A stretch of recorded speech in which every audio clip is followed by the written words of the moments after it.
So I'm not even gonna lie. I just recorded like half an hour's worth of content and my mic wasn't on. Hello, hello, hello, and welcome back to the channel. I'm your host, Butterrflyy. But you can call me Fly, and we are here today on Minecraft as it's Minecraft Monday, and this is episode 28 of the Minecraft Let's Play series. And also the first one with Facecam. So previously here on the Minecraft Let's Play series in episode 27, we went ahead and started the map room here. And as you can see, there's definitely been a lot of progress made if you did go ahead and tune in for that one. Of course, if you'd like to go ahead and see how this process all started, definitely go ahead, click the info card over there in the top right-hand corner of the screen, navigate over to episode 27, and check it out for yourself. I'm not gonna lie, I should not have done this in the deep slate. But the only plus side I can really say is you can find a good handful of diamonds down here. So that is all I'll recommend doing this for. Other than that, do not do any builds in a deep slate area. And if you just look at the wall here, you can even see just one line of deep slate that I actually did change. But other than that, if you're just kicking back and looking at it, you really can't tell what's new deep slate and what's old deep slate. So I honestly don't even know if I want to go ahead and replace all the walls here. Another thing though here is I added these sort of corners. They just have a bunch of stairs with kind of like a tree effect, like a quarter worth of a tree going up into the ceiling, because I kind of thought it added for a nice little arch there instead of just having just one big box. As I was saying before I realized that my mic was not even on, I ended up thinking about a new idea for this entire room to kind of add more to it and give it more of a purpose instead of just having a map room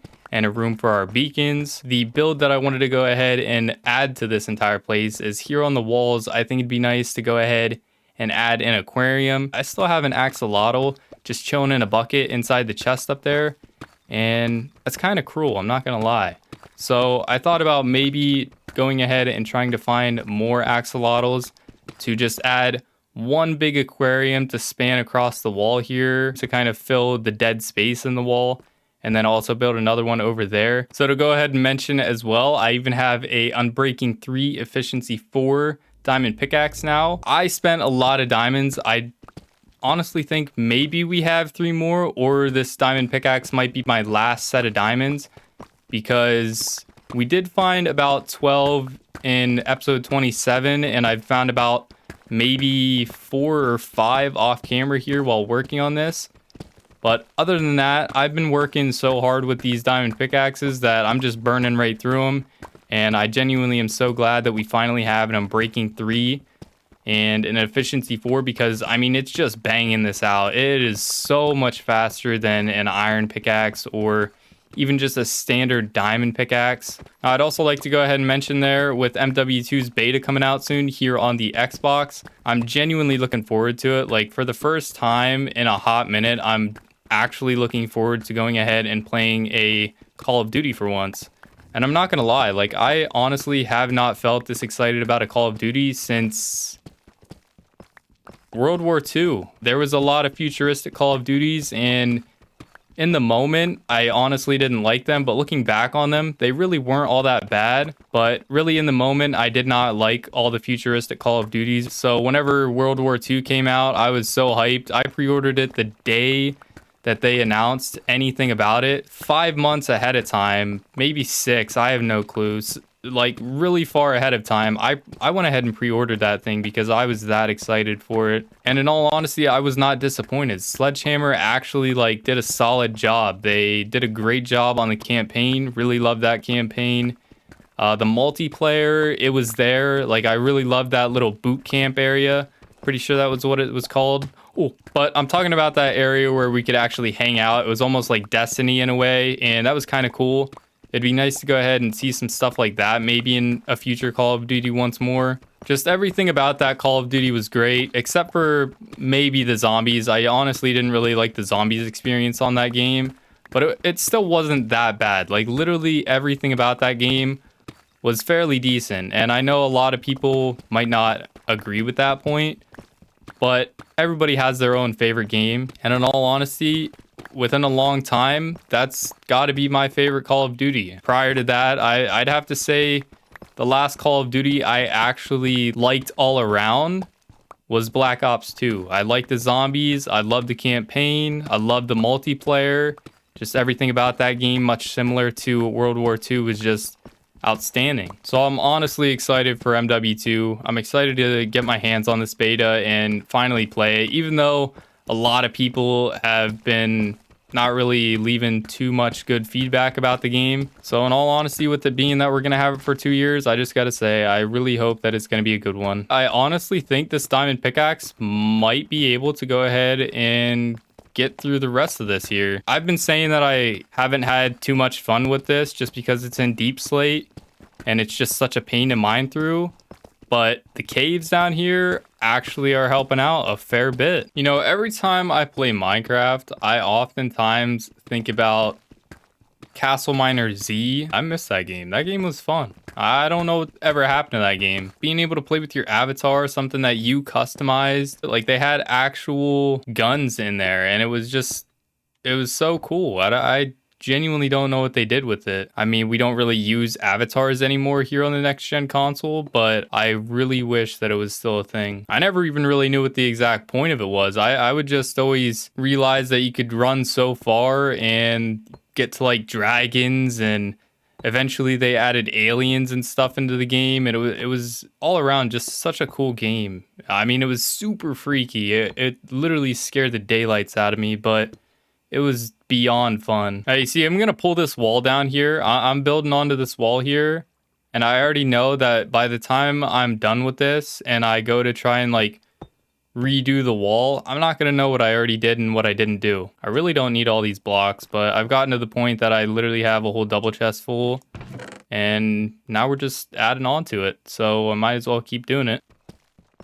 Ooh, let's go. How many do we have? Ooh, baby, let's go. Oh my gosh, fat vein of diamonds, fat little chunk here. This is what you love to see. This is what Minecraft is pretty much all about. It's not about defeating the Ender Dragon or any of that nonsense. It's about finding fat little diamond pockets. Man, you love to see it. Nice little chunk here. You know what? I'll even save a couple since we actually got a lot out of that. I'll save 4 of these blocks for whenever we get a fortune pickaxe. Oh, there's even one down in here. That was a nice chunk. Dang.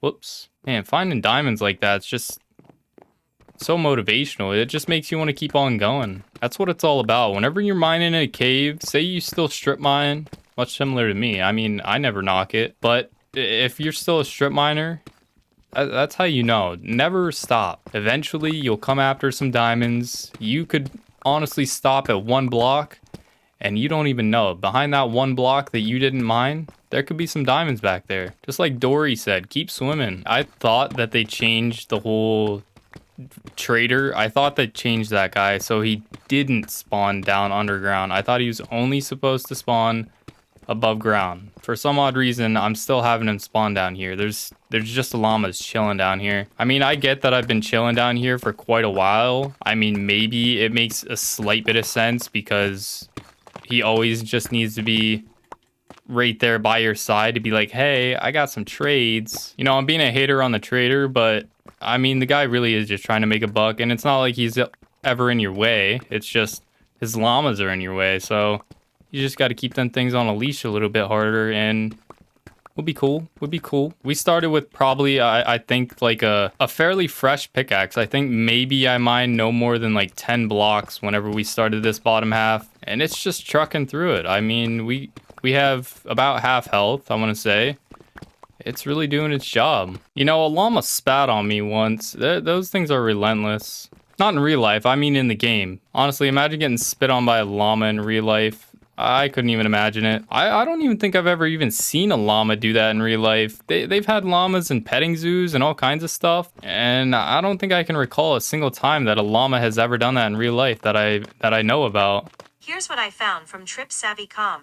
They do spit quite often, but normally not at humans if they're trained properly. Well, there you have it, ladies and gentlemen. You learn something new every day. I thought maybe they did spit at humans. Now it's confirmed. I'm starting to wonder if mobs even really spawn down here in the deep slate. I hardly ever see mobs. I'm starting to think I might experiment with carpet a little bit with this build.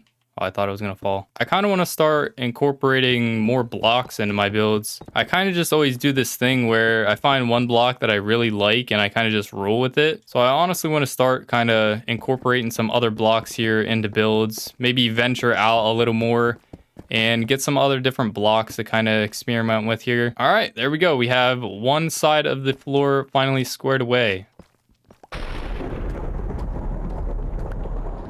It's so loud. That's something I always fear, and I don't even want to speak it into existence, but I genuinely fear having lightning strike the tree or anything inside the kingdom. I'm thinking for right now, even though I'm probably going to tear these walls down then, I'm just going to patch all the holes here. I kind of want to just for sure figure out how to do the aquariums first, and then we'll go ahead and dive into tearing these walls down. We've finally gotten the entire place done, and in all honesty, I really don't think I'm gonna mess with the walls. But as for the floor and as for the room itself, this is basically the gist of it. We're just gonna have the map on the back of the wall there, a beacon there, and then back here we're probably just gonna have some bookshelves, like I said, just tucked back in here, just some rows of bookshelves, a little bit library-like. This is basically the gist of it. This is really all there is to it. We have just basically one big box. Down here, I think I might find some sort of darker block or something to kind of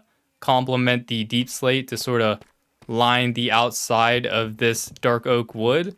But other than that, that's pretty much it. And then as for the wall here, I'll just work on that little bit off camera, and I'll gather the rest of the materials here to go ahead and finish the rest of the build, because we're gonna have to do a little bit of time-consuming trading there with the villagers to go ahead and gain back the emeralds, because as you can see, we are really running dry. We only have 9 emerald blocks, 6 emeralds themselves, so that's definitely not enough to go ahead and make a beacon. However, the villagers over here just aren't cooperating because I don't have any carrot trades. And yo, what is this, Elmer? Pick these carrots up, my guy. I might have to trade out that villager in the middle again, because last time I did that, they actually started giving the middle guy carrots to feed into the chest, but see, that chest isn't full and that chest isn't full. So we might scrap the carrot farm and switch over to beetroot, because if you look, both Fred and Elmer here have beetroot trades as their first, and I think that would be fairly helpful because it's not like they can really